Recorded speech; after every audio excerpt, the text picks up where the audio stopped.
Hello everyone and welcome back to yet another vlog cum podcast on my channel CNK Vlog। जो आपने प्यार मेरे पिछले podcast पे दिखाया उसके लिए मैं आपको अपने दिल से धन्यवाद देता हूं। मैं सभी लोगों को नमस्कार करता हूं, बड़ों को प्रणाम करता हूं, छोटों को मेरा प्यार और झारखंड से जो लोग देख रहे हैं उनको जोहार। क्या आपको पता है कि अमेरिका के जो 44वें राष्ट्रपति थे बराक ओबामा, उन्होंने अमेरिका में बहुत ही मास लेवल पे लोगों को मरवाया, वहां पे चर्च को तोड़ा, वहां पे अफ्रीकी धर्म भाषा पूजा पद्धति लागू करवाने के लिए कई लोगों को मरवा दिया। इसके बाद भी उनको दिया गया शांति का नोबेल पुरस्कार। आपको लग रहा होगा कि मैं कोई सस्ता नशा करके आया हूं। जी नहीं, ये जो बातें हैं ये मेरी नहीं है। ये बात जो कही है ये एक महान समाज सुधारक, एक महान बुद्धिजीवी और कराची वुड के एक बहुत ही, अगर हम बात करें, बहुत ही बड़ी हस्ती जिनका नाम है जावेद अख्तर चचा, उन्होंने ये चीज वर्ल्ड के सामने एक्सपोज की है। मुझे लगता है कि सुबह सुबह फरहान अख्तर और जोया अख्तर का जो माल था उनके हाथ लग गया। वो कह रहे हैं कि शाहजहां जो था वो उनकी कंपैरिजन कर रहे हैं किसके साथ? बराक ओबामा के साथ। और उनके हिसाब से शाहजहां को नोबेल पीस प्राइज अवार्ड दिया जाना चाहिए। क्यों? क्योंकि आपको तो पता ही नहीं होगा कि शाहजहां जो था वो कभी चुनाव भी लड़ा था। शाहजहां जो था उन्होंने किसी भी हिंदुओं को नहीं मारा था।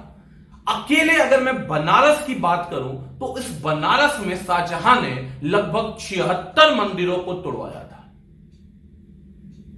और अगर मैं बात करूं, ये लिखते हैं जावेद चचा हमारे कि इनकी जो मां थी जगत गोसाई और इनकी जो दादी थी हरखा भाई, ये 75% राजपूतनी थी।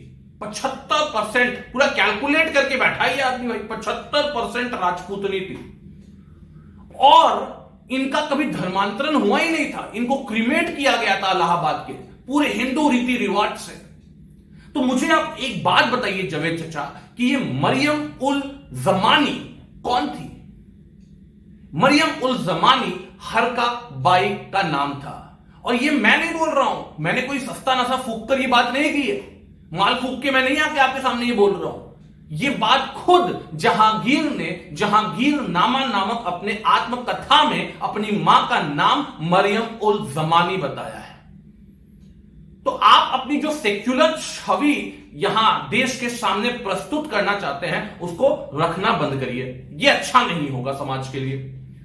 दूसरी बात, आप बोल रहे हैं कि मेरी जो शाहजहां थी, शाहजहां की जो मां थी जगत गोसाई, वो भी हिंदू थी। 75% राजपूतनी थी। अरे पूरे 95, 100% बोल देते, 25% यहां सेक्युलरिज्म क्यों घुसा दिया आपने? तो बिल्किस मखानी कौन थी? बिल्किस मखानी का नाम मेरी द्वारा इतिहास की पुस्तक में लिखा हुआ नहीं है। ये मुगल दरबार में मुगल इतिहासकारों ने मुगल इतिहास की किताबों में जगत गोसाई को बिल्किस मखानी का नाम दिया गया है।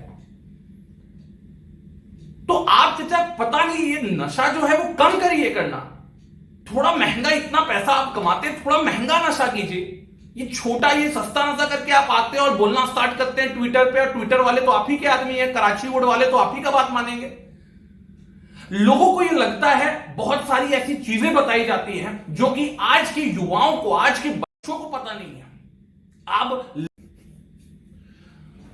तो फाइनली जो आज का मेरा ज्ञान है मेरे उन हिंदू बहनों को है जिनको लगता है कि उनका अब्दुल्ला गलत नहीं है और उनका अब्दुल्ला उनके प्यार के लिए ताजमहल बनाएगा। तो मैं ताजमहल की एक छोटी सी आपको कहानी बताना चाहूंगा। अगर आपको नहीं पता होगा तो आज बता देता हूं। ताजमहल बनने का जो शुरुआत हुआ वो 1632 में हुआ। 1631 में मुमताज महल का देहांत हो गया था। 1612 ईस्वी में अगर हम लोग बात करें तो उनकी शादी हुई थी शाहजहां के साथ। और इस 19 साल में 1612 से लेकर 1631 तक उन्होंने 13 बच्चे पैदा किए। जब वो 14वां बच्चा पैदा कर रही थी तब उनका देहांत हो गया। 1631 में उनका देहांत हुआ, 1632 में ताजमहल बनना शुरू हुआ। तो आप सोच रहे हो कि इस एक साल में शाहजहां कर क्या रहा था? इस एक साल में शाहजहां हरम बनवा रहा था। हरम क्या होता है? हरम एक ऐसा प्लेस होता है जहां पे ये मुगल शासक अपने युद्ध में जो लड़कियों को लूट कर लाते थे, उनसे जबरदस्ती शादियां करते थे, उनको वहां पे हरम में रखा जाता था। ठीक है, तो आपको लगता अगर ये है तो आपके लगने से कुछ नहीं होगा। आपको ऐसी चीजें आपके दिमाग में भरी जाएंगी कि Shahjahan, Mughal, they are all secular, but actually में ये सेक्युलर नहीं थे। ये बस एक सस्ता नशा जो जावेद अख्तर जी करते हैं उसका एक परिणाम है। और आज जो था, इन्होंने अपनी जो एक स्तर थी उससे भी नीचे जाके इन्होंने उस सस्ता नशा करके ये बातें आपके सामने परोस दी। तो आप भी अगर राम सेतु को प्यार की निशानी मानते हैं तो मेरे चैनल को लाइक कीजिए, सब्सक्राइब कीजिए और बेल नोटिफिकेशन दबाना नहीं भूलिए। तब तक के लिए मैं निखिल कुमार सिंह मिलता हूं कल अपने अगले पॉडकास्ट में, और आप सभी लोगों को शुभ रात्रि, जय हिंद, जय भारत, अमिगोस अडिगोस।